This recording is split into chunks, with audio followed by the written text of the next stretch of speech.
Hai semua, selamat datang di channel Baca Saham. Pada video ini, kita akan membahas satu topik dengan judul Cara dapat 10 juta per bulan setiap tahun dari saham. Tapi seperti biasa, semua pembahasan ini bukan rekomendasi dan hanya informasi.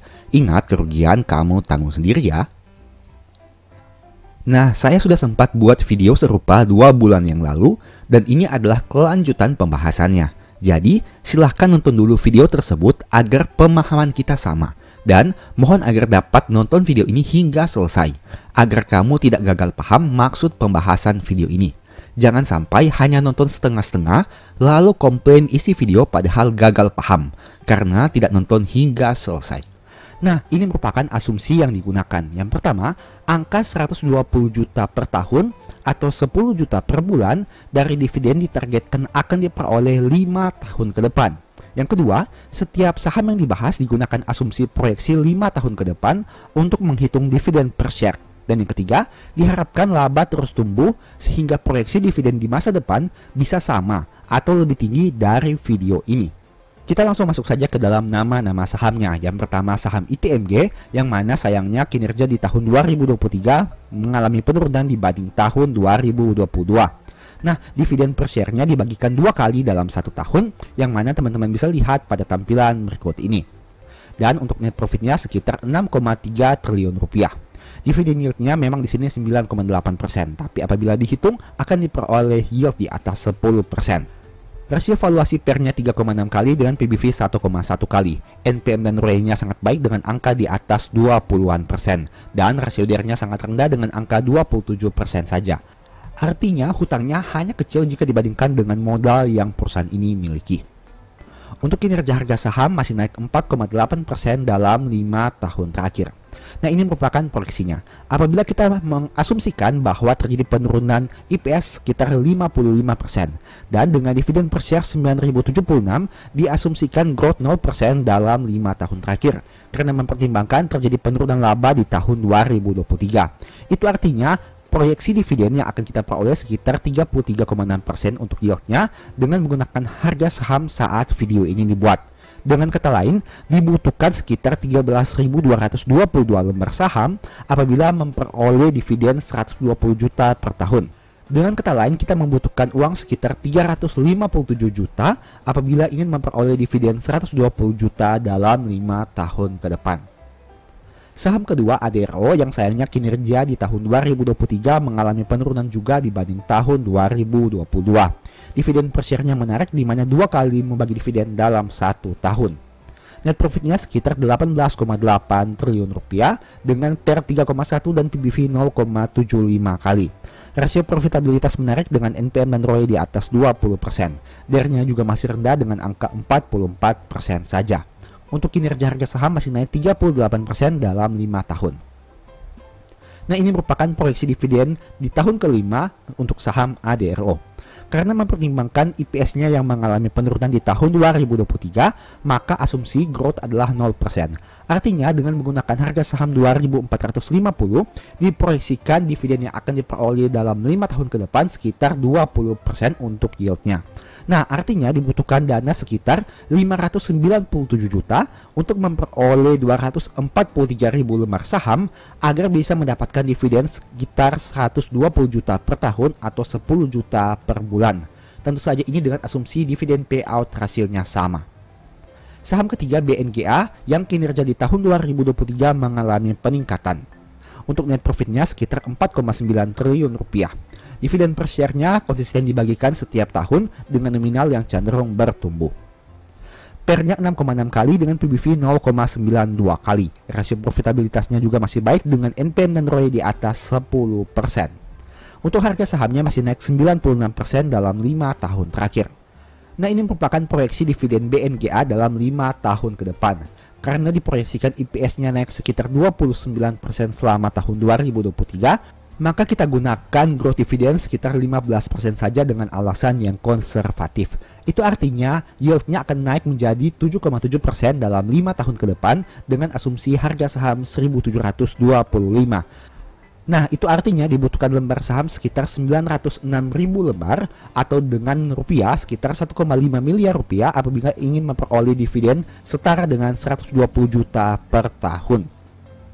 Saham keempat BMRI yang mana kinerja di tahun 2023 mengalami peningkatan. Saham ini konsisten membagi dividen setiap tahun bahkan sejak IPO. Net profitnya 39 triliun rupiah dengan PER 11 kali dan PBV 2,46 kali. Rasio profitabilitasnya masih baik dengan angka NPM dan ROE di atas 20%. Dan untuk harga saham sudah naik 100% dalam 5 tahun terakhir. Ini merupakan proyeksi dividennya. EPS di tahun 2023 diproyeksikan naik sekitar 26%. Nah, kita gunakan saja growth dividen sekitar 15% dengan alasan konservatif. Itu artinya yieldnya akan naik dari 4,1 menjadi 4,8%. Yang berarti butuh dana sekitar 2,5 miliar atau lembar saham 394.000 untuk memperoleh dividen setara dengan 120 juta per tahun. Dan saham terakhir BBRI yang mana kinerja tahun 2023 juga mengalami peningkatan. Dan untuk dividen per share-nya juga konsisten dibagikan setiap tahun sejak IPO. Net profitnya 43 triliun rupiah dengan PER 14 kali dan PBV 2,8 kali. Rasio profitabilitasnya masih baik dengan NPM dan ROE di atas 19%. Untuk kinerja harga saham masih naik 89% dalam 5 tahun. Dan ini merupakan proyeksi dividennya. Diproyeksikan EPS-nya naik sekitar 14,5%. Dan kita pakai saja growth 15% untuk 5 tahun ke depan. Dan diharapkan growth ini bisa tercapai. Untuk dividen yield-nya akan naik dari 5,1 menjadi 5,8%. Itu artinya butuh sekitar 362.000 lembar saham atau 2 miliar rupiah apabila ingin memperoleh dividen setara dengan 120 juta per tahun. Tentu saja dengan asumsi dividen payout rasionya sama. Setelah nonton video tadi, ada hal menarik yang ingin saya sampaikan. Kalau kamu mau kejar passive income dividen setiap bulan atau tahun dengan nominal yang besar, jangan kejar dividen saat ini, tapi kejarlah dividen di masa depan. Saya sudah sering mengatakan bahwa dividen saat ini mungkin terlihat receh, tapi di masa depan bisa saja jadi besar, asalkan pemilihan sahamnya tepat. Jadi, yang kamu fokuskan bukan kejar dividen sekarang, tapi kumpulkan lembar saham sebanyak mungkin pada harga rata-rata yang paling masuk akal, supaya nanti di masa depan, entah 5-10 tahun ke depan, dividen yang diterima jadi besar. Nah, ini merupakan rekapan pembahasan dari video yang kamu nonton tadi. Kamu fokus dulu di kolom asumsi growth, dividen masa depan, dan lembar saham yang dibutuhkan. Semakin besar asumsi growth yang digunakan, akan membuat dividen masa depan menjadi semakin besar. Dan itu artinya lembar saham yang dibutuhkan jadi lebih sedikit. Kamu bisa lihat di sini, untuk saham ITMG dan ADRO, asumsi growth yang digunakan adalah 0%, karena di tahun 2023 labanya tidak tumbuh. Sedangkan untuk saham BNGA, BMRI, dan BBRI digunakan growth asumsi 15%, karena labanya naik signifikan. Ingat, dividen berasal dari laba. Semakin besar laba, semakin besar dividen. Begitu juga sebaliknya. Kamu bisa lihat di sini, untuk ITMG membutuhkan 13.222 lembar saham atau dengan modal setara 357 juta. ADRO 597 juta, BNGA 1,5 M, BMRI 2,5 M, dan BBRI 2 M. Tentu saja ini berdasarkan asumsi growth yang kita gunakan dan proyeksi dividen di masa depan.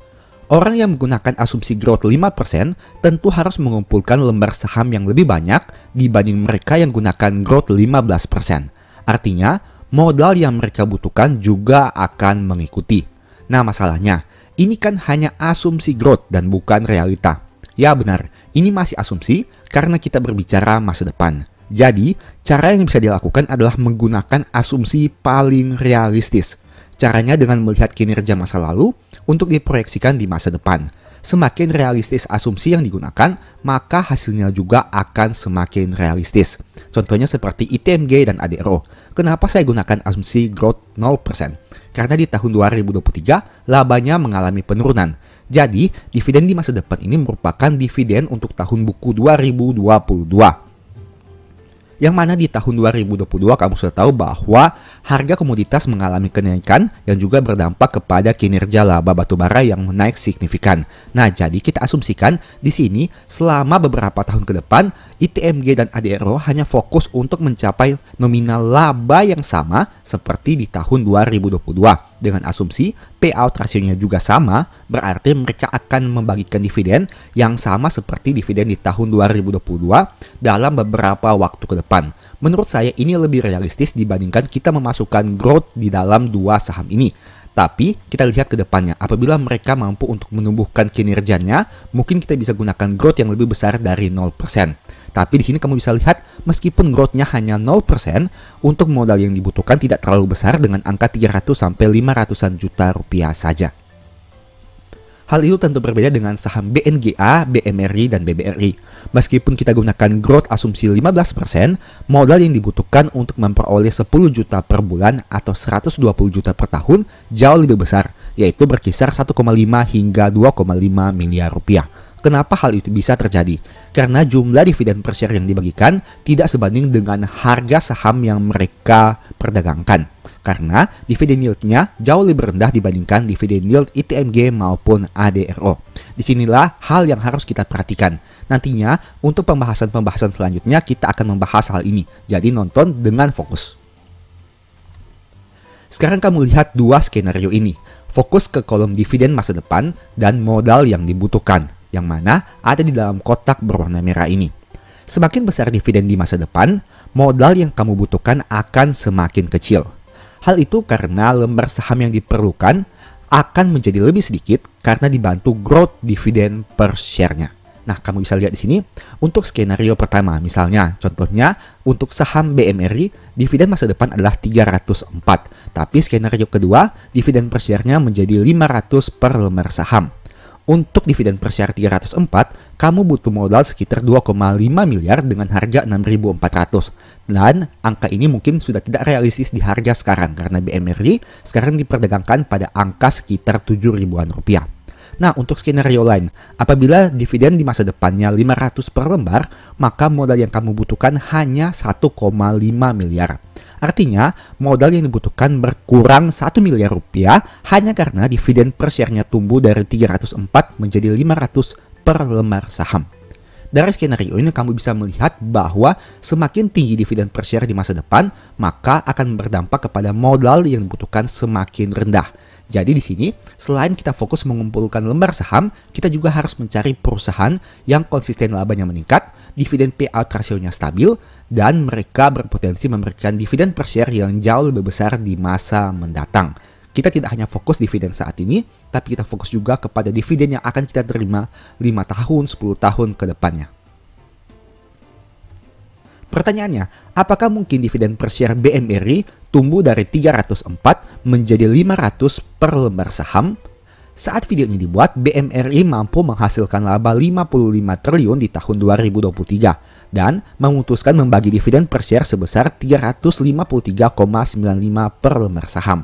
Nah, apabila payout rasionya diasumsikan tetap di angka 60%, artinya BMRI harus tumbuh sekitar 41% dari dividen tahun 2023 agar mencapai angka 500 per lembar saham.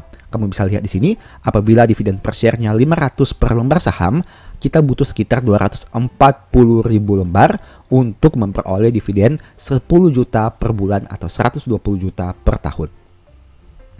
Masalahnya, jika dividen per share-nya naik, berarti labanya seharusnya naik juga. Artinya kenaikan 41% ini meminta BMRI untuk mampu mencetak laba menjadi 77,5 triliun di masa depan. Pertanyaannya, apakah hal itu bisa dicapai? Apakah realistis? Dan apakah kamu percaya bahwa nantinya BMRI mampu menumbuhkan laba hingga 77,5 triliun rupiah? Tentu saja tidak ada seorang pun yang tahu, bisa iya, bisa juga tidak. Tapi izinkan saya berbagai konsep berpikir dengan data yang fakta berikut ini. Ini merupakan laba BMRI di tahun 2010 dengan angka 9,3 triliun rupiah. Dan ini merupakan laba BMRI di tahun 2023 dengan angka 55 triliun rupiah. Jika kamu saat ini sedang berada di tahun 2010, yang mana 2 tahun setelah krisis finansial di tahun 2008, apakah kamu pernah membayangkan perusahaan yang punya laba 9,3 triliun di tahun 2010 nantinya bisa menghasilkan laba 55 triliun di tahun 2023? Nah, rasanya sepertinya kurang realistis di tahun 2010. Tapi ternyata BMRI mampu membuktikan hal itu ternyata bisa terjadi. Apakah dampaknya? Tentu saja sangat berpengaruh kepada dividen per share. Tapi saya mau ingatkan, untuk meningkatkan laba dari 9,3 menjadi 55 triliun tentu jauh lebih mudah dibandingkan harus meningkatkan laba dari 55 triliun menjadi 150 triliun. Karena secara nominal BMRI mempunyai laba yang cukup besar, sehingga apabila membutuhkan kenaikan yang jauh lebih besar, persentase growth-nya harus lebih besar juga. Sekarang kita gunakan saja asumsi lembar saham dan payout rasionya sama agar mempermudah perhitungan. Di tahun 2010 dengan laba 9,3 triliun, BMRI mampu membagi dividen per share sebesar 60,23 per lembar saham.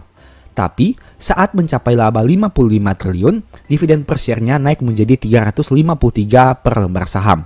Itu artinya ada kenaikan sekitar 487% untuk laba dan dividen per share-nya. Tapi saya mau ingatkan bahwa di sini kita gunakan asumsi lembar saham dan payout rasionya sama di tahun 2010. Jadi apabila kamu mengecek data realnya, mungkin dividen per share-nya bukan 60,23 per lembar saham. Tapi di sini saya mau gunakan payout rasio dan lembar saham yang sama agar gambaran perhitungannya menjadi lebih mudah untuk kamu pahami. Nah, ini yang menarik. Orang yang di tahun 2010 punya 100 lembar saham BMRI mungkin hanya dapat dividen 6.023.000 apabila kita kalikan dengan dividen per share-nya. Tapi dengan lembar saham yang sama di tahun 2024 untuk tahun buku 2023, dividen yang mereka terima sudah mencapai Rp35.396. Kenapa hal itu bisa terjadi?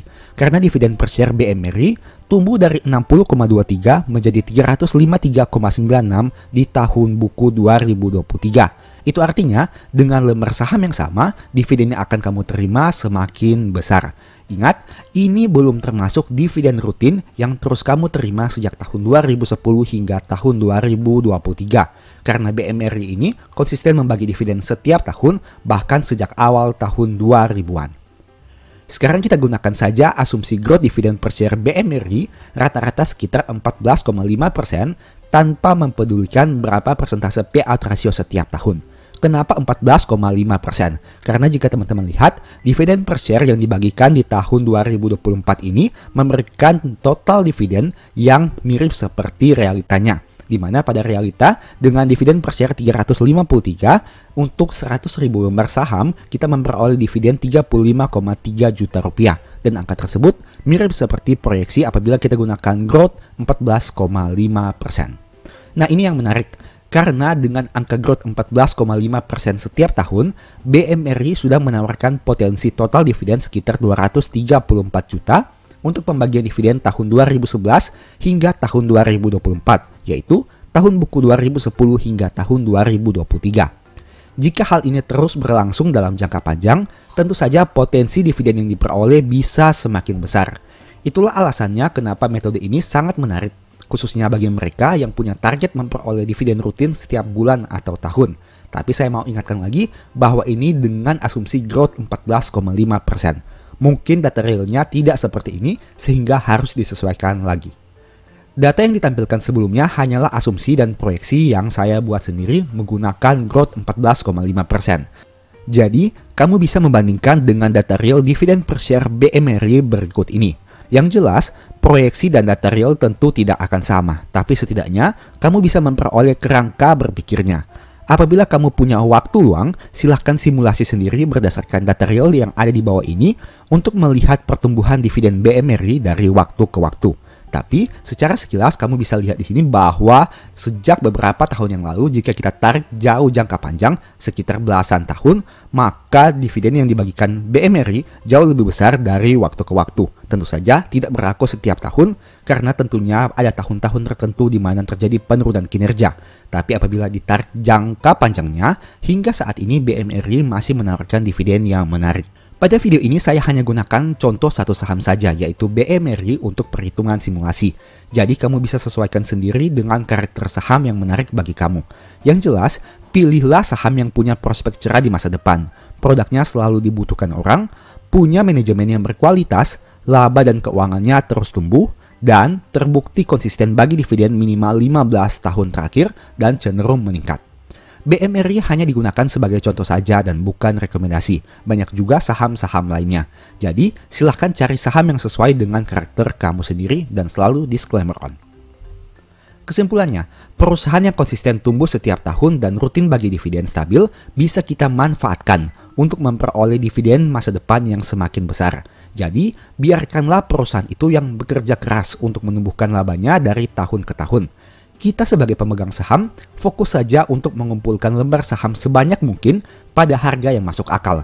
Tidak perlu terlalu pusing dengan naik turun harga jangka pendek. Asalkan kinerja perusahaan terus tumbuh, hal itu tidak menjadi masalah. Toh pada akhirnya, yang kita kejar adalah dividen rutin setiap tahun yang semakin besar. Metode ini sangat bermanfaat khususnya bagi mereka yang belum punya uang yang banyak saat ini. Karena kita seakan-akan memanfaatkan pertumbuhan laba perusahaan agar modal yang dibutuhkan semakin kecil. Tapi tentunya metode ini juga tidak lepas dari risiko. Sehingga kamu harus pertimbangkan juga banyak hal sebelum ambil keputusan. Nah, berikut ini kelemahan dari metode proyeksi yang kita gunakan pada video ini. Yang pertama, harga saham yang digunakan adalah tetap.